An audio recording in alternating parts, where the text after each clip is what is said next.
ఇక్కడ ఒక స్ప్రెడ్‌షీట్‌లో ఒక డేటా సెట్ ఉంది ఎంప్లాయీస్‌ది. వీళ్ళ ఓటీ అవర్స్ మనం కాలిక్యులేట్ చేయాలి. 10 సెకన్లలో మీరు కరెక్ట్‌గా కాలిక్యులేట్ చేయగలుగుతారా? అయ్యో! ఏమున్నదది? యాక్చువల్ టైమ్ అవుట్‌ల నుంచి యాక్చువల్ టైమ్ అవుట్ తీసేస్తే అయిపోతది కదా! అంటారా? చేసి చూద్దాం చూడండి. This minus this enter. 9 hours 35 minutes OT వచ్చింది. తప్పు కదా! తర్వాత పోనీ అట్లా కాదు. ఈక్వల్ టు ఈ యాక్చువల్ టైమ్ అవుట్ నుంచి షిఫ్ట్ ఎండ్ తీసేద్దాం. షిఫ్ట్ ఎండ్ తీసేద్దాం. Shift end equal to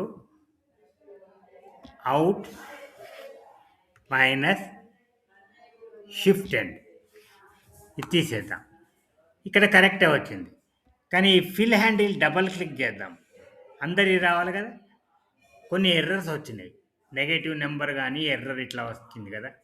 మరెట్లా? ఇది కరెక్ట్ కాదు కదా! కరెక్ట్ అయింది ఏందంటే ఈక్వల్ టు మాక్సిమం ఫార్ములా ఏం చేయాలి? 0 పెట్టాలి. అంటే 0 మినిమమ్ అన్నట్టు. దానికంటే కిందికి పోవద్దు. అప్పుడు actual time out minus shift end. ఇప్పుడు బ్రాకెట్ క్లోజ్ ఎంటర్.